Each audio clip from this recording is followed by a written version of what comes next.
Kalian tahu kan cuy, sabun mandi yang biasa orang-orang pakai untuk membersihkan tubuh tuh. Nah, apa jadinya sabun yang lu pakai itu terbuat dari daging manusia cuy. Nah, cerita yang akan gue ceritakan kali ini bener-bener ngeri banget cuy. Tentang seorang wanita yang menjual sabun dengan ekstrak tubuh manusia tuh. Jadi nggak perlu lama-lama, langsung aja kita bahas kasus kali ini. Tapi sebelum itu, seperti biasa, gue mau lo untuk tekan dulu tombol subscribe-nya supaya gue makin rajin lagi upload video kayak gini lagi cuy. Tapi putar dulu intronya.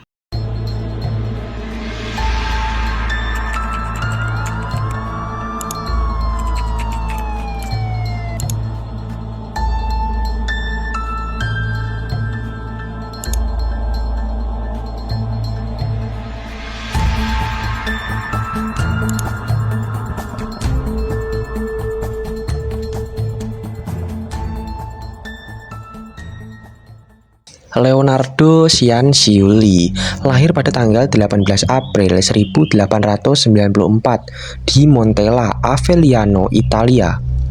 Nah, Leonardo ini bisa dibilang masa lalunya ini benar-benar kelam banget cuy. Yang dimana Leonardo ini sebenarnya lahir dari hasil pemerkosaan cuy. Kala itu sang ibu yang bernama Emilia Dinolfi dipaksa menikahi pemerkosanya cuy, setelah berita kehamilannya itu tersebar luas. Ditambah Leonardo ini dilahirkan di keluarga yang miskin cuy, dan pada awal abad 20-an ayahnya dikabarkan meninggal dunia. Dan selang beberapa waktu ibunya menikah lagi, cuman hal itu tak membuat kondisi keuangan keluarga Leonardo ini semakin membaik tuh. Malahan jadi tambah parah. Leonardo sering disiksa oleh ibunya sendiri dan membuat Leonardo ini sempat melakukan aksi bunuh diri sebanyak 2 kali tuh. Mungkin karena saking depresinya ya, Leonardo ini makanya sampai nekat melakukan hal yang seperti itu. Nah, singkat cerita, saat Leonardo memasuki usia remaja, dia sempat dijodohkan oleh ibunya. Cuman Leonardo ini menolak keras kemauan ibunya itu, dikarenakan Leonardo ini sebenarnya udah punya pacar cuy. Pacar Leonardo ini bernama Raffaele Pansardi, seorang pria petugas kantor pencatatan. Cuman ibunya bener-bener kekeh banget nih, nggak setuju banget kalau Leonardo ini menikah dengan pria tersebut. Leonardo mengklaim kalau ibunya itu mengutuknya dikarenakan tidak setuju atas pernikahan mereka. Cuman ya pada akhirnya Leonardo ini menikah dengan Raffaele tanpa restu dari ibunya tentunya ya. Singkat cerita, pada tanggal 23 Juli 1930, gempa bumi Irpia melanda tempat tinggal Leonardo tuh. For your information ya, gempa bumi yang melanda Italia pada saat itu bisa dikategorikan sebagai salah satu gempa bumi paling merusak dalam sejarah Italia tuh. Jadinya ribuan orang-orang yang ada di situ kehilangan rumahnya, termasuk juga si Leonardo ini cuy. Tapi untungnya dia selamat dari bencana alam tersebut cuy. Nah, singkat cerita, pada pergantian abad ke-20-an yang dimana Leonardo ini menjalani kehidupannya secara normal ya, seperti ibu-ibu rumah tangga pada umumnya lah. Diketahui pasca Leonardo menikah, dia diketahui telah hamil sebanyak 17 kali tuh. Tapi sayangnya tidak semua kehamilannya itu berjalan lancar tuh. Dikatakan dari 17 kali kehamilannya, 3 dari kehamilannya itu gagal karena keguguran. Namun Leonardo ini tak pantang menyerah dan terus mencobanya. Dikatakan ya, saat anaknya lahir pun 10 kali dia mengalami kehilangan anak tatkala mereka masih muda-muda banget cuy. Nah, hal itulah yang membuat dia menjadi seorang ibu yang sangat protektif tuh kepada anak-anaknya yang masih hidup. Dan pada tahun 1939, salah satu anak Leonardo yang bernama Giuseppe Pansardi mengatakan kalau dia ingin mendaftar menjadi angkatan darat Italia. Dia ingin melakukan upaya bela negara dalam Perang Dunia Kedua waktu itu. Balik lagi nih dengan Leonardo. Di antara upaya dirinya, dugaan kutukan ibunya, dan rentetan kegugurannya, Leonardo Cianciulli menyadari bahwa hidupnya sendiri terus terang nih ya sangat-sangat sial tuh. Ya gimana enggak, dari mulai Leonardo kecil sampai di usia dia sekarang yang udah jadi ibu-ibu, tetap saja dia menganggapnya dirinya itu sial mulu gitu loh. Maka dari itu dia sangat mempercayai sebuah ramalan tuh. Dan entah apa yang dipikirkan dia waktu itu ya, dia mendatangi seorang peramal terdekat untuk melihat masa depannya. Mungkin tujuan dia waktu itu ingin tahu apa yang bakal terjadi di masa depannya. Itu dapat menuntunnya dalam menjalani hidup. Setidaknya menurut dia nggak sial melulu gitu loh. Dan waktu dia sedang diramal, peramal itu mengatakan seperti ini. Di tangan kananmu aku melihat penjara, kata peramal itu padanya ya. Di tangan kirimu aku melihat kejahatan. Apa ya maksudnya? Jadi lanjut cuy. Tapi ya dengan backstory Leonarda yang sangat-sangat kelam ini dan membuat dia depresi berat seperti itu, dia malah mengartikan kalimat yang diucapkan si peramal itu sebagai sebuah pengorbanan tuh. Maksudnya gimana nih bang? Jadi gini, memang ya sebenarnya Leonarda ini mentalnya kan udah kena cuy ya. Gimana enggak, dia mengalami rentetan kesialan bertubi-tubi tuh. Mulai dari kegugurannya selama 3 kali dan sampai 10 anaknya yang meninggal saat masih kecil. Nggak bisa dibayangin kan betapa sedihnya dia. Nah hal itulah yang menambah beban mental Leonarda cuy. Seharusnya Leonarda ini dikirim ke psikiater dan menjalani terapi medis untuk kesembuhan mentalnya.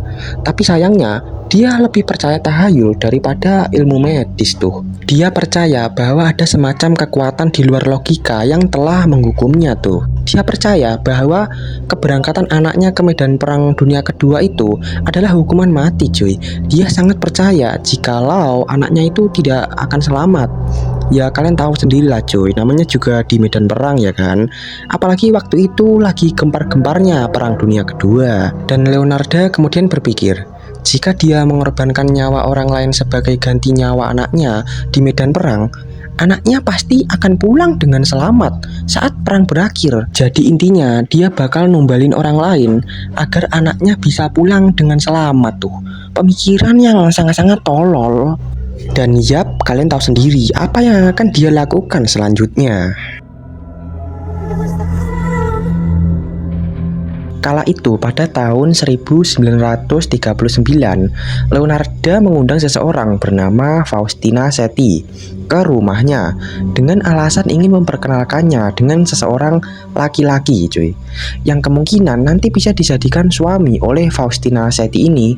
Dan kala itu saat ngobrol-ngobrol santai di rumah Leonarda tentang sosok lelaki fiktif tersebut ya. Nah, maksud fiktif di sini sebenarnya laki-laki yang dimaksud ini nggak ada cuy. Cuman alasan Leonarda buat menjebak korbannya. Nah, lanjut ya. Leonarda menginstruksikan Setti untuk menulis surat kepada anggota keluarganya, mengatakan bahwa dia harus berpamitan pergi selama beberapa waktu untuk mengunjungi calon suaminya di luar negeri. Nah, kalian tahu nggak kenapa sih harus nulis surat pamitan segala? Ya, bener banget. Itu strategi Leonarda agar pihak keluarga korban yang dieksekusi ini tidak mencurigai bahwa Setti sebenarnya udah meninggal tuh dan nggak lagi di luar negeri sebenarnya. Dan pada saat itu juga, setelah Setti selesai menulis surat dan menandatanganinya, Leonarda langsung membiusnya dan mengeksekusinya dengan sebuah kapak tuh. Ngerinya, dia kemudian memotong Setti menjadi 9 bagian dan mengumpulkan darahnya ke dalam baskom. Tapi ada bagian yang benar-benar bikin gua merinding banget cuy. Gua bacakan aja ya pernyataan resmi saat Leonarda ini ditangkap oleh pihak berwenang pada saat itu.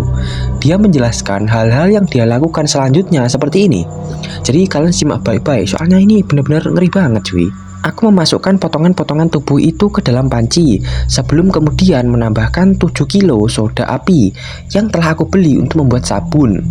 Lalu aku kemudian mengaduk seluruh campuran itu sampai potongan-potongan tubuh itu larut menjadi bubur kental dan gelap. Setelah selesai, aku pun menuangkannya ke dalam ember sebelum kemudian kubuang campuran itu ke septic tank terdekat. Dan kemudian, adapun darah di baskom, aku tunggu sampai mengental sebelum kemudian aku ubah menjadi darah kering dengan cara di oven. Setelah selesai, bahan itu kemudian kuolah dengan cara ditumbuk dan dicampur dengan tepung, gula, coklat, susu, dan telur, serta sedikit margarin. Uleni semua bahan darah itu kemudian menjadi kue. Aku membuat banyak kue yang renyah dan kemudian menyajikannya kepada para wanita yang datang bertamu ke rumahku. Aku juga memakannya sendiri dan menyajikan kue-kue itu kepada suamiku. Wah anjir, ini orang gila beneran coy. Bayangin dah, lu buat kue nih ya pakai campuran daging manusia, terus lu bagi-bagiin ke orang-orang, bahkan keluarga lu sendiri gitu loh. Gua aja budgetnya merinding cuy. Kok ada orang sekejam ini gitu loh. Cuman karena untuk alasan yang nggak masuk akal sebenarnya. Pasca pembunuhan itu, Leonarda dilaporkan mengambil tabungan hidup Seti sebesar 30.000 lira Italia atau sekitar 5 juta rupiah lah ya, yang telah ia terima sebagai pembayaran untuk alibi pencarian jodoh Seti dengan seorang suami. Padahal aslinya malah jadi tumbal tuh. Oke, jika tujuan Leonarda membunuh adalah sebagai penukar nyawa ya, untuk keselamatan anaknya di medan perang, harusnya ya satu pembunuhan saja udah cukup dong. Cuman nampaknya pasca pembunuhan Seti, Leonarda merasa itu masih kurang cukup dan malah makin menjadi-jadi tuh. Pada 5 September 1940, Leonarda melakukan metode yang sama kepada perempuan lain. Nah, kali ini ialah seorang wanita bernama Clementina Soavi. Nah, sama seperti si Seti sebelumnya ya, Leonarda ini meyakinkan Soavi bahwa dia punya kenalan di luar negeri yang hendak merekrut seorang pengajar di sebuah sekolah elit tuh. Sama seperti sebelumnya, Leonarda membuat Sophie menulis surat kepada teman-temannya yang meyakinkan mereka bahwa Sophie harus melakukan perjalanan ke luar negeri selama beberapa waktu. Dan setelah surat itu terkirim, metode pembunuhan yang dilakukan Leonarda pun sama seperti sebelumnya. Membunuhnya dengan kapak, memanggangnya menjadi kue, dan mencuri uangnya cuy. Entah apa yang ada di isi kepala Leonarda sampai-sampai dia ketagihan melakukan hal keji ini ya. Mungkin dia ngerasa gampang kali ya dapat duit dari korbannya yang sebelumnya telah ia eksekusi itu. Atau memang Leonarda ini udah punya naluri psikopat tuh dan ketagihan dengan sensasi membunuhnya. Gak ada yang tahu juga ya. Tapi kita lanjut ke aksi pembunuhannya yang ketiga kalinya, yang makin membuat kasus ini makin aneh sekaligus ngeri tuh. Korban ketiganya bernama Virginia Sasiopo.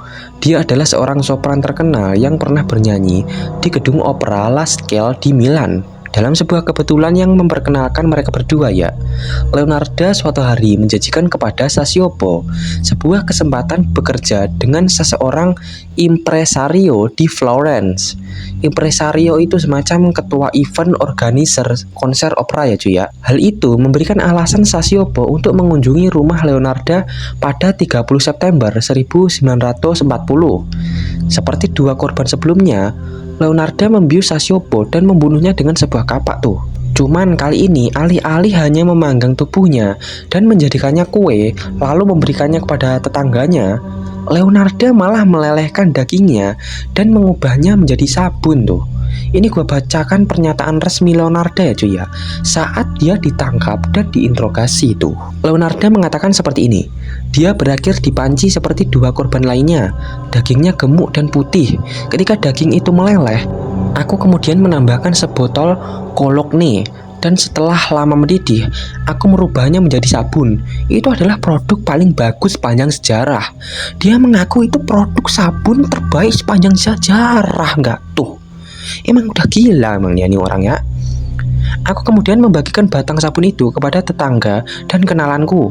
Kue-kue yang berasal dari Sasiopo juga lebih enak. Wanita itu benar-benar manis. Wah anjir, itu tetangganya nggak tahu loh kalau sabun yang mereka pakai sebenarnya terbuat dari daging manusia cuy. Ngeri bener. Di benak Leonarda itu adalah sebuah kejahatan yang sempurna. Dia berhasil lolos dari dua pembunuhan tanpa kecurigaan dari siapapun. Karena memang tidak ada barang bukti cuy, pastinya dia juga akan lolos dari pembunuhan ketiganya itu kan. Cuman Leonarda salah besar. Karena sejatinya kebohongan-kebohongan yang dia tutup-tutupi baunya akan tercium juga pada akhirnya.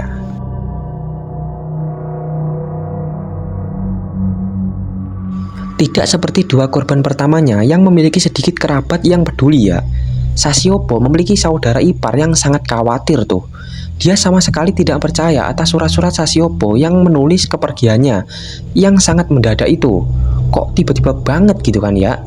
Jadinya setelah bertanya ke sana ke sini, dia pada akhirnya mendapat clue bahwa ada orang yang sempat melihat Sasiopo pergi ke rumah Leonarda 1 hari sebelum dia hilang.